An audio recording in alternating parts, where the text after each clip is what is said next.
Bueno, el tema que he escogido se inserta dentro de lo que es el ciclo de conferencias que se ha titulado Testimonios de la Misericordia en la Historia. Bueno, yo me voy a fijar no en la misericordia, pero sí en una obra de misericordia, el consolar al afligido. Y el testimonio que este consuelo ha dejado en la literatura latina, creando un género literario, como ha dicho el profesor Vives, con unos amplios ecos dentro de la literatura y el pensamiento occidental. Hay que empezar diciendo que el lamento y el consuelo, que es el centro de este género literario, son unos elementos básicos de la condición humana. Es decir, cualquiera puede experimentar sufrimiento por diversos avatares de la vida y los que están alrededor tratan de aliviarlo. Es un impulso natural del ser humano. Uno ve triste a alguien e intenta consolarle. También todos habremos experimentado pues, esa experiencia de quedarnos sin palabras. Es decir, de que el sufrimiento que aqueja a este prójimo nuestro es tan inmenso que no sabemos qué palabras decir. Precisamente para solucionar esto, pues se crea un género, que es la consolación, que tiene unos teóricos, es decir, para enseñar a consolar. Bueno, yo siempre me acuerdo de unas palabras del profeta Isaías, que, bueno, en las hojas que se les ha entregado, bueno, tienen un esquema para que vayan siguiendo la conferencia y unos textos. Bueno, el pórtico, que es donde estamos, yo lo he titulado, pues, con unas palabras que se predican todos los años el Domingo de Ramos, tanto del ciclo A, el ciclo B, el ciclo C. El Señor me ha dado una lengua de iniciado para saber decir al afligido una palabra de aliento. Y continúa. Cada día me espabila el oído y me habla como a los iniciados. Bueno, pertenece al profeta Isaías a la segunda sección, el llamado Deuteroisaías, que precisamente el capítulo 40 comienza con una exhortación al consuelo. Consolad a mi pueblo, dice el Señor. El profeta, fíjense, la importancia del consuelo dentro de la función profética, que dice que él tiene una lengua de iniciado para ejercerla. Es decir, que no basta cualquier lengua, es una lengua de iniciado. ¿Cómo obtiene la lengua de iniciado? Una lengua puesta al servicio del consuelo. Bueno, recibe lecciones de Dios, que le espabila el oído. Es decir, pone el oído a la escucha, al servicio también de Dios. Bueno, es curioso cómo se traduce esto al griego. Por eso he querido empezar por aquí. Cuando se traduce el profeta Isaías al griego, en el siglo II antes de Cristo, hacia el año 145, se calcula 140. Pues, en vez de la lengua de iniciado, que es lo que escuchamos en la liturgia, traduce una lengua elocuente. Es curioso el cambio. Es decir, el traductor griego, bueno, traduce con una palabra que es paideia, significa lengua de instrucción. La traducción de esta traducción griega, de la llamada Biblia de los 70 al español, que está hecha por un especialista, que es Natalio Fernández Marcos, él traduce una lengua elocuente. Es decir, que parece que esa lengua instruida, esa lengua erudita, el autor griego, según la opinión de Natalio Fernández Marcos, está pensando en una lengua elocuente. Bueno, pues parece que efectivamente, según esto responde a una concepción antigua, que es la que crea la consolación, precisamente. Es decir, que para consolar hace falta esa lengua elocuente. Y para eso están los profesores de retórica. Claro, no tienen a Dios que les espabile el oído, los antiguos, los paganos. Para eso está el profesor de retórica, para enseñarles a consolar. Y de eso vamos a hablar esta tarde. Lo que pasa que antes de llegar aquí, es decir, antes de llegar a la teorización del consuelo, es decir, de que el consuelo caiga en manos de profesores de retórica, hay unos antecedentes. Es lo que, los orígenes de la literatura de consuelo.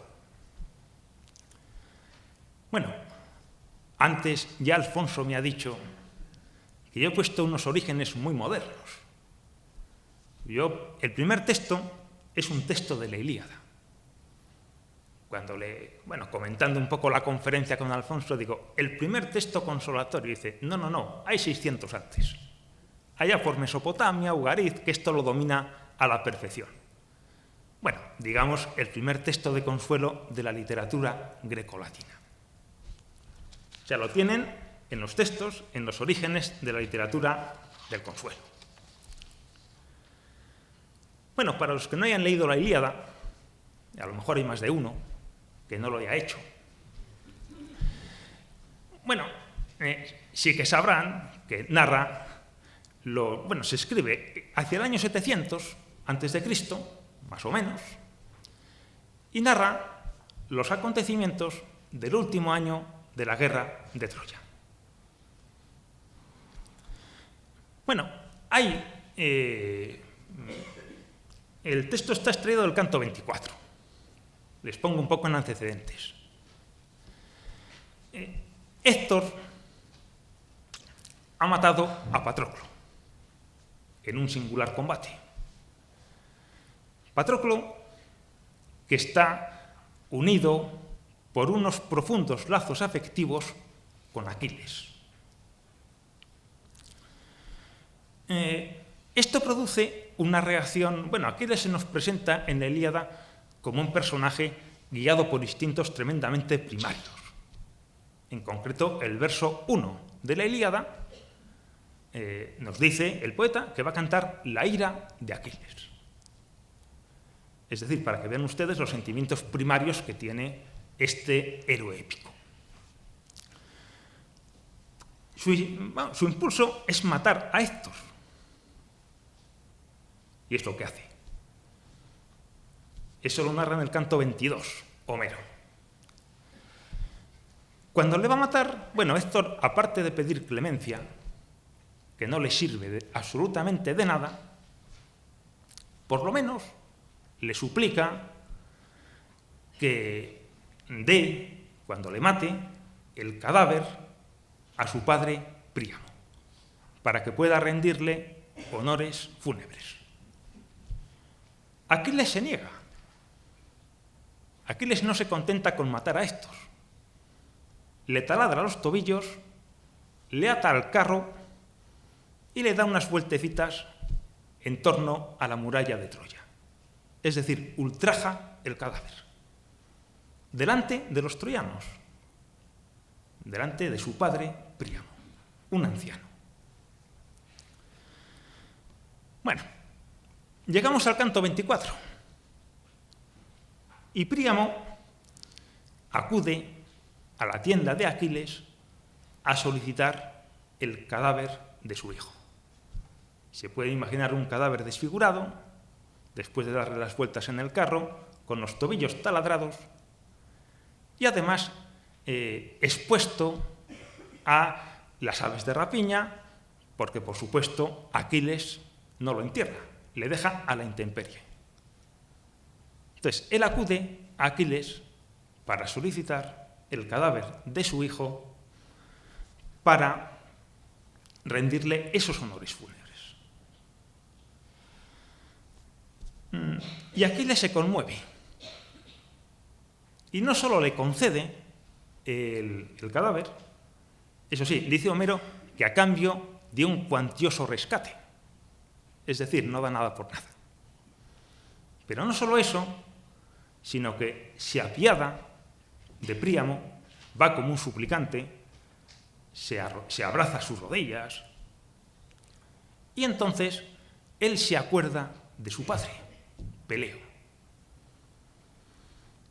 Y entonces no solo le otorga el cadáver de Héctor, sino que le consuela, que es el texto que tienen aquí.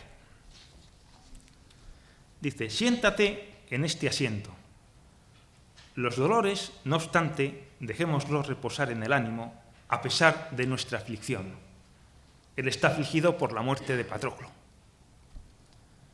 Nada se consigue con el gélido llanto que hiela el corazón, pues lo que los dioses han hilado para los míseros mortales es vivir entre congojas, mientras ellos están exentos de cuitas. 2 toneles están fijos en el suelo del umbral de Zeus. Uno contiene los males y el otro los bienes que nos obsequian. A quien Zeus, que se deleita con el rayo, le da una mezcla, unas veces se encuentra con algo malo y otras con algo bueno. Pero a quien solo da miserias, lo hace objeto de toda afrenta. Y una cruel aguijada lo va azuzando por la límpida tierra, y vaga sin el aprecio ni de los dioses ni de los mortales. Aguanta y no te lamentes sin descanso en tu ánimo. Nada conseguirás por mucho que te atormentes por tu hijo. No lo resucitarás y puede que antes sufras otra desgracia. Bueno, esos puntos suspensivos, esos entre corchetes, lo que indica es que yo he dejado de incluir unos cuantos versos donde Aquiles dice que al igual que él experimenta una desgracia, Príamo, también su padre está experimentando otra. El hecho de no acompañar a su hijo está en la guerra de Troya, Peleo no está con él. Además, Aquiles tiene el destino de que va a morir aquí, en Troya, lejos de su padre. No va a poder acompañar los últimos años a su padre en la vejez. Le empieza a contar esta serie de cosas. Es decir, pone ejemplos. Si se dan cuenta, la consolación está muy elaborada retóricamente. Comienza invitándole a abandonar la tristeza. Es lo que hace todo consolador. Lo que intenta es que la persona que está afligida y que puede estar llorando, deje de llorar. Eso es lo que hace. Acto seguido, él hace una especie de reflexión filosófica. Es decir, que realmente los dioses han repartido bienes y males a todos los hombres. Es decir, apoya esa afirmación con una reflexión, con un pensamiento. Y luego pone un ejemplo. Y se pone de ejemplo a sí mismo, a su padre. Igual que Peleo, igual que Príamo está triste, Peleo también lo está, porque no está viendo a su hijo. Y termina más o menos como empezó, la conclusión. Por consiguiente, aguanta, no te lamentes sin descanso, porque eso no te va a devolver a tu hijo. Es el esquema que nos vamos a encontrar en toda consolación. Es decir, una exhortación a dejar de llorar, una serie de argumentos y una conclusión. Por eso digo que estamos ante la primera consolación. Lo que pasa en un texto, un poema épico, que no tiene una función consoladora. Está dentro de un género literario que no cumple esa función. Simplemente, como hemos dicho antes, hay una persona que está triste, que está llorando, Príamo, enemigo de Aquiles, Aquiles se compadece y le consuela. Bueno, estamos hablando año 700 antes de Cristo, cuando se compone la Ilíada.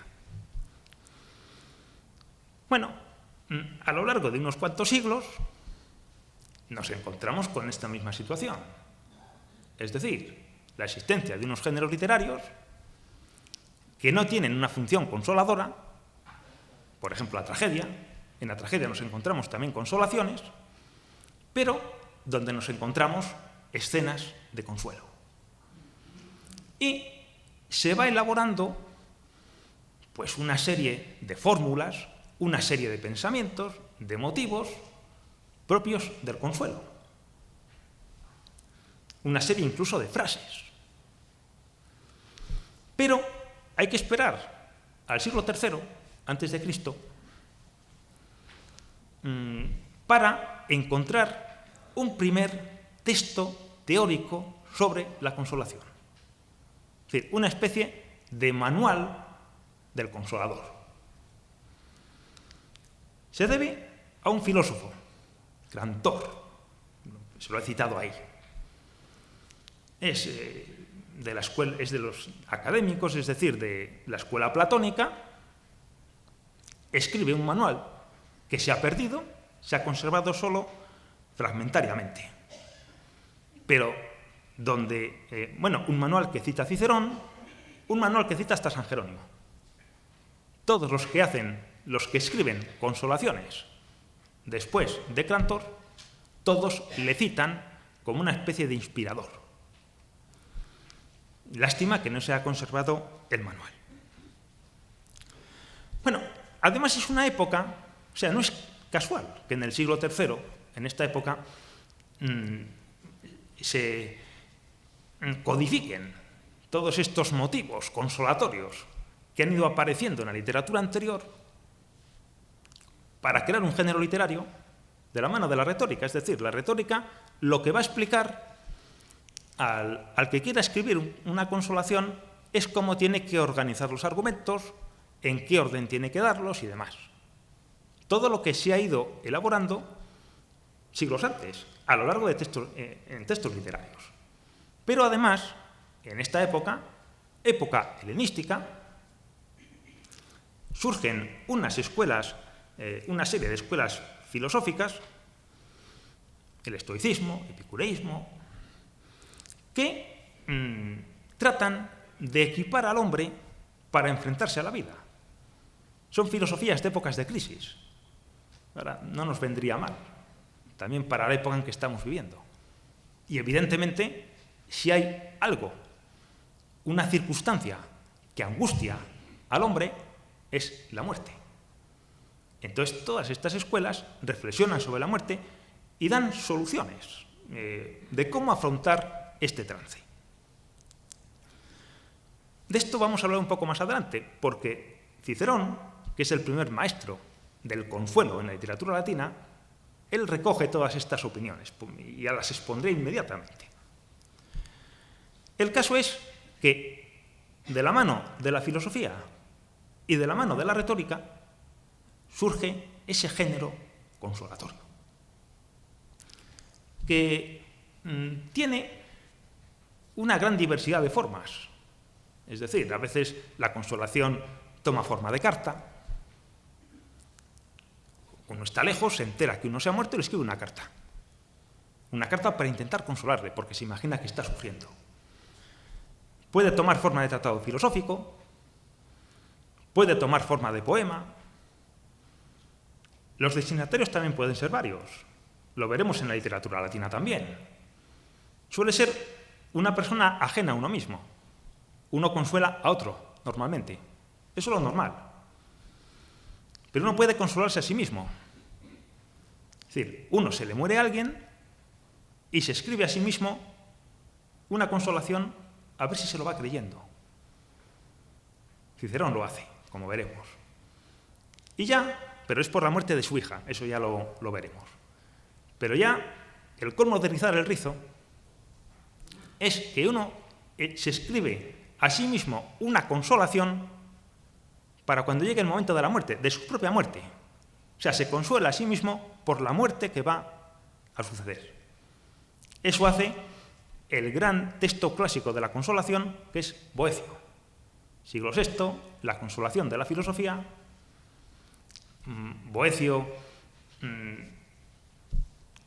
es acusado por Teodorico de conspiración, se le condena a muerte, bueno, se le mete en el corredor de la muerte, es decir, en una celda. Y Boecio, hasta que llega el momento de la ejecución, se entretiene en escribir una consolación por su propia muerte, que sabe que es inminente, al año siguiente se produce. Es decir, una serie de textos formalmente muy variados que solo tienen un denominador común, es el dolor, la angustia, el llanto. Bueno, pasamos a la literatura latina, que es lo que me ocupa y de lo que sé, bueno, no de lo que sé más, sino de lo que ignoro menos. Entonces, pues, comenzamos con el primer teórico de la consolación, que es Cicerón. Bueno, Cicerón es el primer teórico y el primero, al menos que sepamos nosotros, que escribe una consolación en Roma, en la literatura latina. Bueno, Cicerón a todos nos... Bueno, sobre todo los que tenemos cierta edad, aquí en este auditorio, que somos unos cuantos, pues Cicerón a todos nos suena. Lo de la conjuración de Catilina y todo esto. Bueno, Cicerón en el año 45 ve ensombrecida su vida. O sea, le pasa a la mayor... Es un hombre que, bueno, ha sufrido un exilio, ha sufrido, pues, una serie de avatares políticos. Hombre, todo hay que decirlo, que siempre intentaba estar al sol que más calentaba. Y la verdad que le vinieron tortas de todas partes. Pero bueno, esa es otra cuestión. El caso es que lo que realmente le deprime es que en el año 45, en febrero, muere su hija, a la que adoraba. Con una circunstancia agravante, que acababa de dar a luz. En enero le había dado un nieto y en febrero muere. Bueno, esto sume a Cicerón en una depresión profunda. Hasta tal punto, bueno, él se había divorciado hacía poco de su primera esposa, se casa con la segunda, de la cual también se divorcia, según parece, porque él no había visto apoyo por parte de ella, en un dolor que le estaba realmente angustiando. Bueno, Cicerón tampoco le sobrevive mucho, él muere en el 43. Bueno, pues ese mismo año escribe una consolación. Es decir, sus amigos le escriben cartas. Cicerón es un hombre con una correspondencia extensísima. Intentan consolarle, no lo consiguen. Entonces Cicerón opta por consolarse a sí mismo. Cicerón es un hombre que tiene mucha afición por la filosofía. Él también es filósofo. Y entonces él tiene muchos libros en casa. Él sabe los argumentos que han dado las diversas escuelas filosóficas para este trance, y él se escribe una consolación, que no ha llegado hasta nosotros, solo ha llegado fragmentariamente. Pero a la vez escribe, pues, un diálogo filosófico, las disputaciones, las Tusculane Disputaciones, lo tienen ahí citado en el esquema, donde él reflexiona de muchas cosas. Él básicamente reflexiona sobre la felicidad. ¿Cómo conseguir la felicidad? En el momento en que él está totalmente angustiado. Él reflexiona sobre el dolor.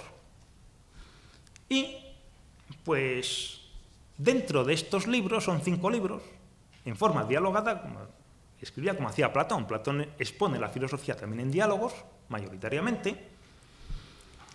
Nos encontramos con una especie de teoría sobre la consolación. Bueno, él expone, tiene los textos en el apartado 2, lo primero, el deber del consolador. Lo tienen en las primeras 2 líneas. Los deberes de los que consuelan son, por lo tanto, los siguientes: eliminar la aflicción o aplacarla o reducirla al mínimo y no permitir que se siga extendiendo o encauzarla en otra dirección. Eso es lo que tiene que hacer una persona que intenta consolar. Eliminar la aflicción, muy difícil. Bueno, pues entonces bajamos un poco el listón de la exigencia, se reduce, se la aplaca, no se permite que se siga extendiendo, es decir, que uno se recree en la aflicción, esa especie de morbosidad en sufrir, es decir, esos duelos que son eternos. O bien, si no se puede hacer nada de eso, pues uno intenta distraer al afligido, encauzarle en otra dirección, que piense en otras cosas, que mire que hay otras personas aquí, que no se acaba el mundo. Creo que son todo cosas que no suenan, realmente. Son textos tremendamente actuales. Y luego, posteriormente, él expone cómo las diversas escuelas filosóficas han intentado esto. Entonces, el epicureísmo, cómo calmar esta aflicción. Uno intenta desviar la atención, es lo que dice el epicureísmo. El estoicismo, bueno, considera que la muerte es una liberación del mal, que en esta vida se sufre mucho y que la muerte es una liberación, por lo tanto es un bien. Eso, una de las cosas que dice el estoicismo. Y otra de las cosas que dice, que no tenemos que pensar que sufrir es un deber. Eso lo dice Cicerón, que parece que hay personas que realmente se sienten culpables cuando se les ha muerto un ser querido, si en un momento dado hay algo que les distrae, que esbozan una sonrisa e inmediatamente viene la culpa. ¿Cómo puedo estar haciendo esto? Entonces, ¿qué dice el estoicismo? Que el sufrir no es un deber. Ni siquiera es natural. Eso lo veremos con Séneca más adelante. El platonismo, la creencia en la inmortalidad del alma. O sea, los platónicos lo que creen es que, el alma tiene una existencia anterior a su encarnación en el cuerpo, vive en un cielo. Por un castigo que Platón no cuenta, se encarna en el cuerpo, crea una relación antinatural, el alma está deseando deshacerse de esa cárcel y volver a su origen. Entonces, claro, para eso hay que pasar por la muerte. Eso proporciona una felicidad mayor. Las almas viven los espíritus de los muertos viven en un mundo infinitamente más feliz y demás. Otras escuelas, pues, nos dicen que hay que anticipar la desgracia. Sí, hay unas escuelas que piensan, ¿por qué se angustia al hombre? Por cuando le sucede algo inesperado. Como la muerte. La muerte llega cuando uno no se lo espera. ¿Qué es lo que uno tiene que hacer? Pues uno se puede ir entreteniendo esta vida pensando que se tiene que morir, a ver si se va haciendo la idea, o que se tiene que morir un ser querido, todavía más angustioso, y cuando llegue ese momento estará preparado y lo aceptará. Eso es... Cicerón dice que él no cree en nada de esto. O por lo menos que no cree exclusivamente en que haya una escuela que tenga la verdad. Entonces él dice que el consolador debe tomar lo que sea útil de cada escuela para aplicar el remedio, la medicina, a la persona afligida. Porque, por supuesto, Cicerón, como filósofo que es, piensa que la medicina de la desgracia está en la filosofía. Es decir, que los argumentos que tiene que utilizar alguien para intentar convencer a una persona de que no tiene que estar triste, pues deben ser argumentos que apelen a la razón. argumentos en suma filosóficos, pero no siguiendo una escuela exclusivamente, sino tomando lo que tenga de bueno cada una. Y además tiene que acudir a los ejemplos, es decir, volvemos a Homero. Racionalidad y ejemplos. Eso es lo que dice Cicerón. Todo para intentar demostrar al afligido que el mal que existe en esa aflicción depende de un error de opinión. Es decir, que uno está triste porque realmente está equivocado. Él tiene un error de percepción. Y eso se justifica, se argumenta y luego se ejemplifica, que es lo que dice el texto 2. Es cuando dice que el método para descubrir la verdad es doble. Uno es examinar la naturaleza y la magnitud del hecho en sí, la argumentación y, posteriormente, el ejemplo. ¿Para qué el ejemplo? Que, claro, puede dar la impresión, Cicerón inmediatamente lo aclara, que el ejemplo es un poco sadismo. Es decir, este sufre, y uno se consuela, a uno lo está pasando mal y uno se pone contento, parece un sádico. Cicerón dice que evidentemente eso no es. Simplemente para que una persona afligida se dé cuenta de que es posible soportar lo que otros han soportado antes que él y están soportando. Bueno, las argumentaciones de Cicerón. Primero, que la muerte no es un mal, sino un bien. Eso es lo primero. Eso lo dice tal cual, en una ocasión, por eso no lo he transcrito. El segundo argumento, tomado de los platónicos, que la vida que vivimos aquí es en realidad una muerte, porque la verdadera vida es la que logra el alma después de romper la cárcel del cuerpo. Es lo que tienen en el texto justo antes de terminar la página. Las palabras finales son elocuentes. Solo cuando hayamos llegado allá arriba y no antes, podremos decir que vivimos. La vida que vivimos aquí es en realidad una muerte. Idea platónica. Y en tercer lugar, que la muerte siempre es una liberación del mal.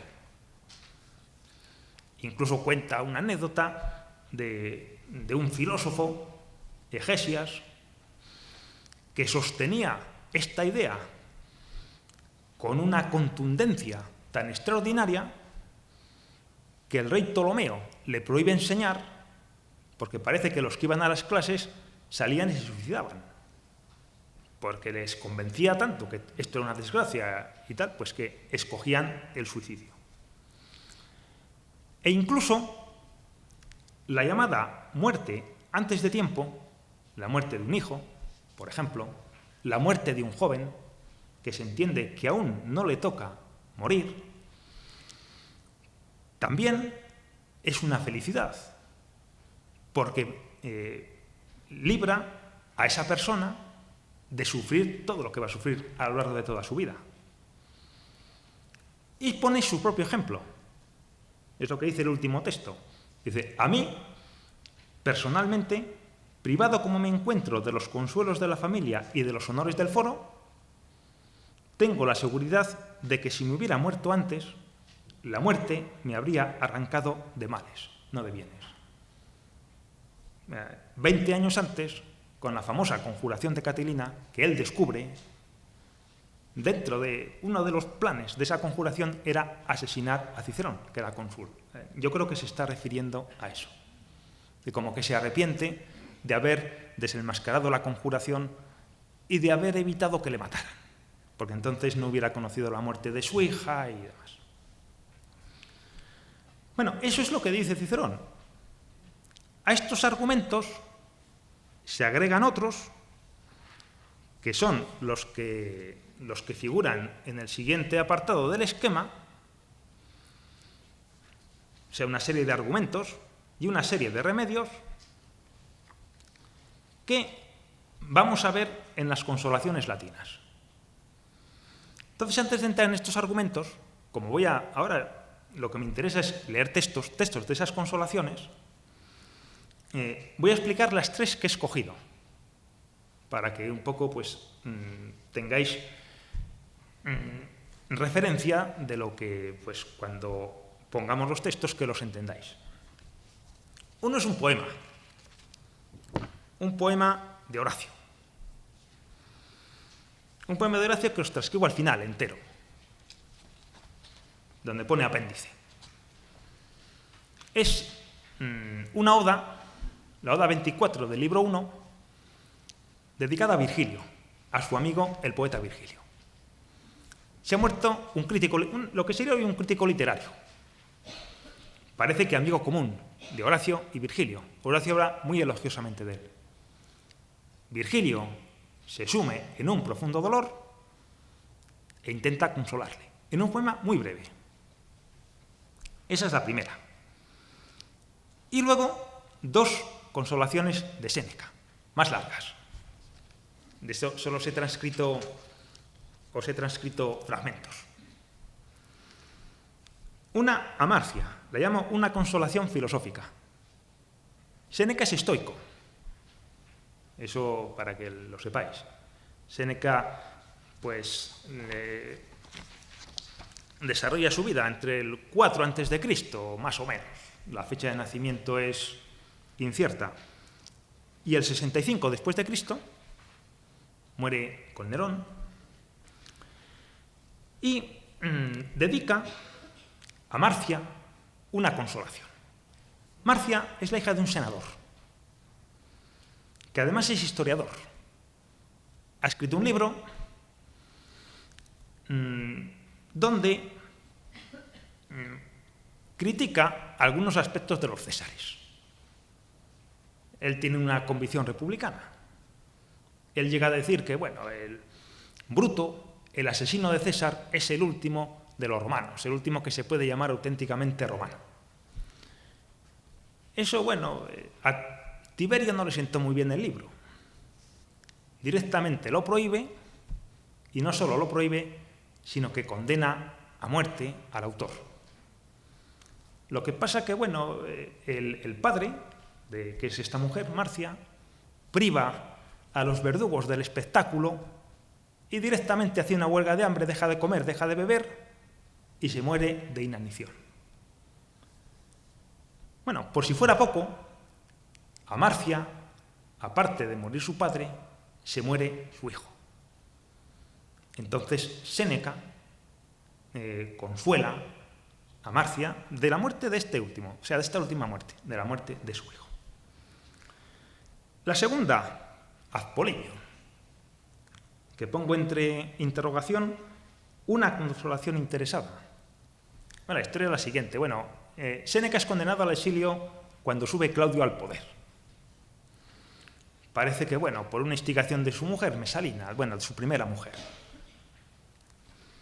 Él se pasa en Córcega 8 años de exilio, hasta que Claudio se divorcia de su mujer, no por infidelidad, es ninfomanía auténtica. Decía San Jerónimo que infidelidad es con una sola mujer, pero esta mujer tenía una amplia gama, o con un solo hombre. Esta mujer pues tenía una especie de adicción al sexo, lo que llamaríamos hoy. Claudio se divorcia de ella y se casa con Agripina. Agripina es hermana de Calígula, el anterior emperador, bueno, anterior a Claudio, y la madre del futuro Nerón. Bueno, en los 8 años, Séneca intenta volver a Roma. Él dice que es inocente, él se le acusa de adulterio con una hermana de Calígula, bueno, es una excusa para mandarle fuera. Políticamente no interesaba. Y Polibio es una especie de secretario de Claudio. Es el que hace llegar a Claudio todas las peticiones de clemencia, todos los escritos. Entonces a Polibio se le muere un hermano. Séneca está en el exilio y le consuela. Pero en esa consolación empieza a elogiar a Claudio. Por eso digo una consolación interesada. Porque claro, él sabe que Polibio se le iba a decir a Claudio a ver si tenía clemencia y le devolvía a Roma. Ya veremos algún ejemplo. Bueno, es curioso porque Séneca escribe, poco después de morir Claudio, una sátira demoledora sobre este emperador. Es uno de los responsables de que en Occidente tengamos esa imagen del emperador Claudio. Bueno, si habéis visto la serie de la BBC, es decir, ese hombre que es medio tonto, tartamudo, con un tic nervioso, cojo, vamos, que es un emperador totalmente ridículo, pues Séneca se encarga de escribir una sátira donde cuenta todo esto. Bueno, esas son las tres consolaciones que vamos a analizar. Y vamos a ver qué argumentos se utilizan. Ya hemos visto algunos. Los argumentos, es decir, ¿en qué basa uno la consolación? ¿Cómo se puede consolar a uno que se le ha muerto alguien? Pues hay dos tipos de argumentación. Unos referidos a la persona consolada. Intenta uno que deje de llorar. Entonces, ¿qué se le dice? Bueno, primero, que la muerte es una ley natural. Es decir, que el hombre es un ser para la muerte, por utilizar la terminología de Heidegger. Ahí tenéis dos ejemplos. Dos ejemplos de Séneca. Los estoicos tienen como uno de sus principios ese, precisamente, que nada más nacer ya empezamos a morir. Séneca dice en una carta, todos los días nos morimos. Entonces, si hay una filosofía que defiende esto, la muerte como una ley natural, esa es el estoicismo.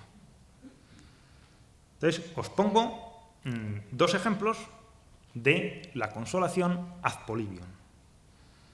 Todo el que es arrojado a la vida está destinado a la muerte. Gocemos con lo que se nos dé y devolvámoslo cuando se nos reclame. El destino apresará a cada uno en su momento y a nadie pasará por alto. Que esté el espíritu en guardia, que nunca sienta temor ante lo ineludible y espere lo fortuito. Ese es el primer texto.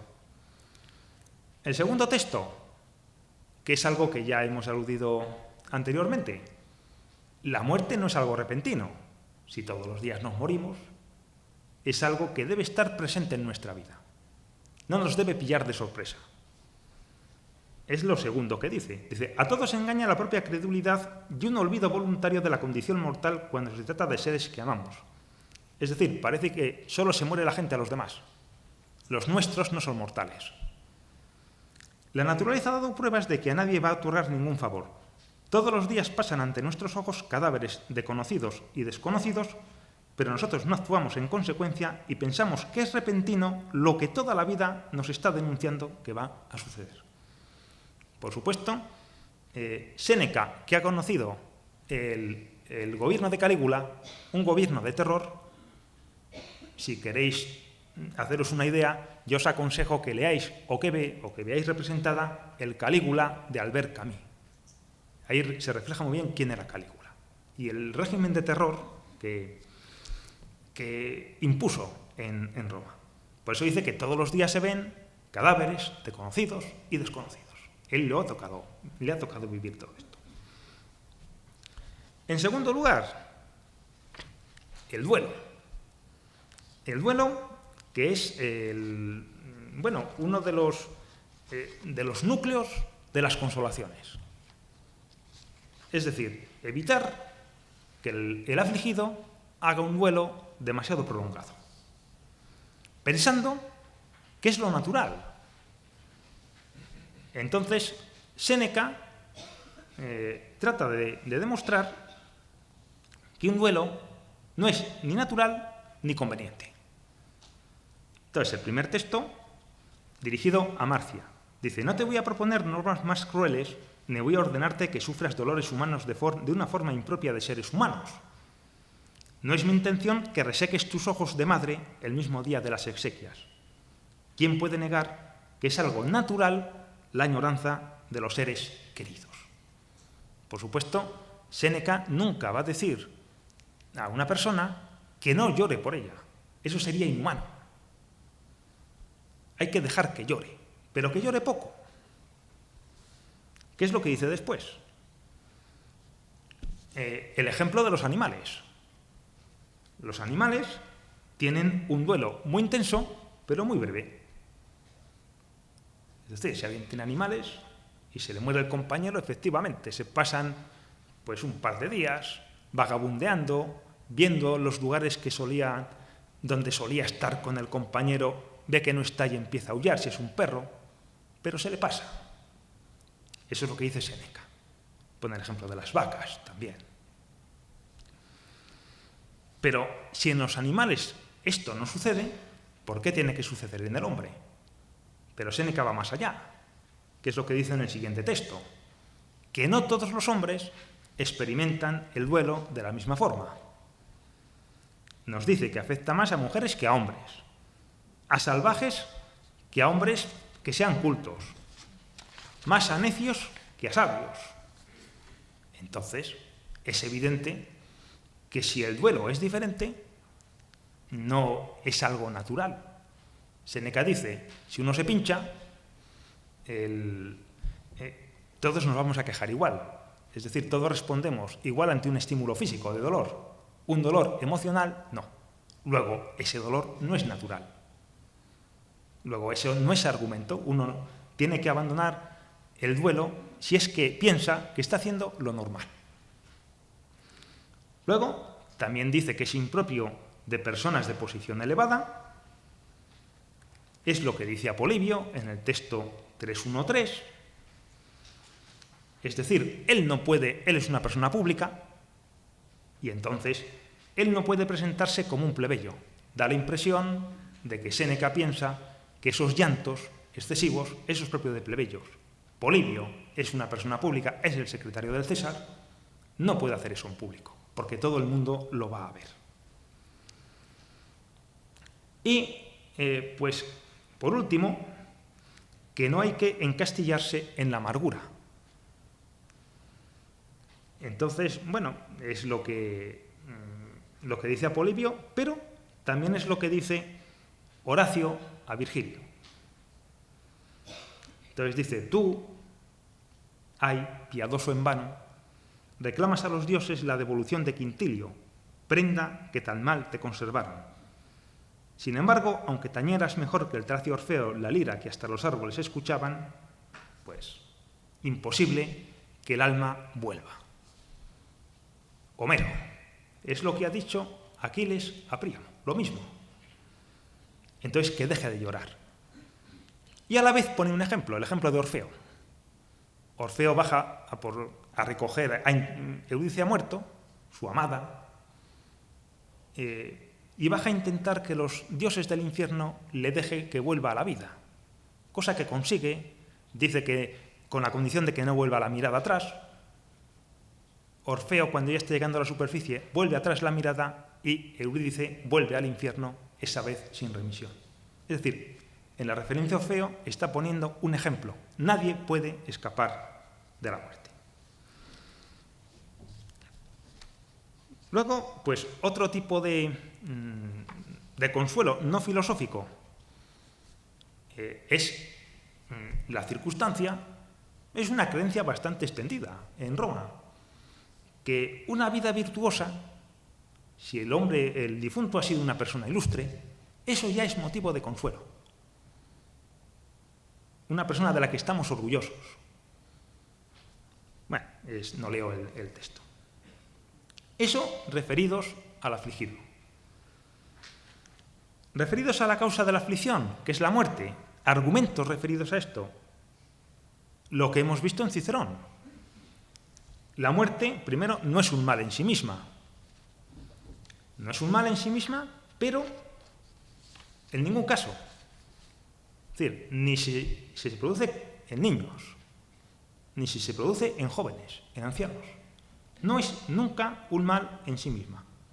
Incluso en ese texto, es un texto de la consolación a Marcia, nos dice que bienvenida sea la muerte, esa muerte que llega antes de que la invocan.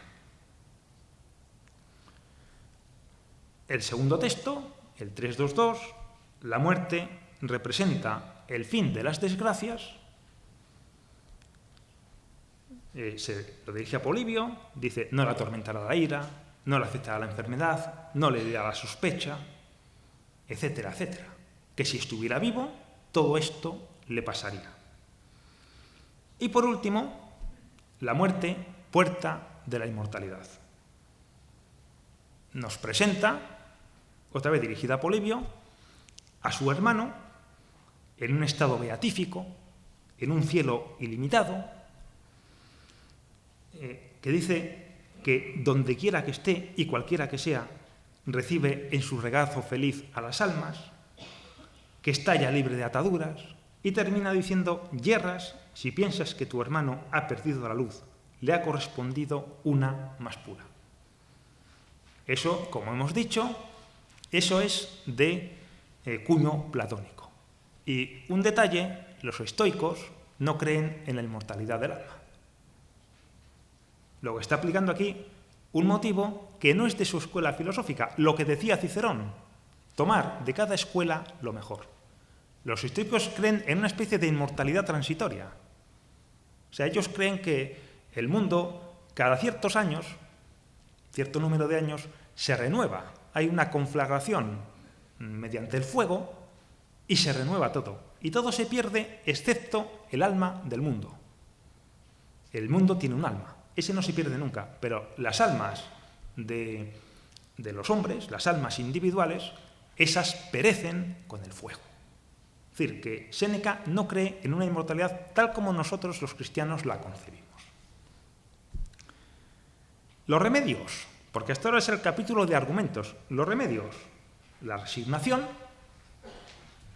Horacio, duro es esto, pero la paciencia hace más llevadero aquello que por ley divina no tiene remedio. El recordar el tiempo pasado con el difunto, los buenos momentos que pasamos con él, eso es de cuño epicúreo. Los epicúreos alaban mucho la amistad, valoran mucho los ratos que pasa uno con los amigos y los parientes. Entonces, aunque bueno, esto no es que esté relacionado con ninguna escuela filosófica en concreto, este consuelo, recordar el tiempo pasado, pero si tuviéramos que relacionarla con alguna, con el epicureísmo. Centrarse en los que quedan, que aquí también tiene gente que consolarle, y aquí viene un texto interesante, es el Ad Polybium, para que entendáis lo de una consolación interesada. O sea, le dice que hay gente aquí, le dice a Polibio, su hermano ha muerto, pero hay gente aquí todavía que está con él y que le puede servir de apoyo. Tus ilustres hermanos, tu esposa, tu hijo. Pero dice, y por encima de todos, el César, Claudio. En él tiene suficiente protección, suficiente consuelo. Levántate, y todas las veces que nazcan las lágrimas en tus ojos, dirígelos al César. Se secarán ante la contemplación de una divinidad tan excelsa y preclara. No dudo de que, dada su inmensa afabilidad y bondad hacia todos los suyos, ya ha cerrado tu herida con sus múltiples consuelos.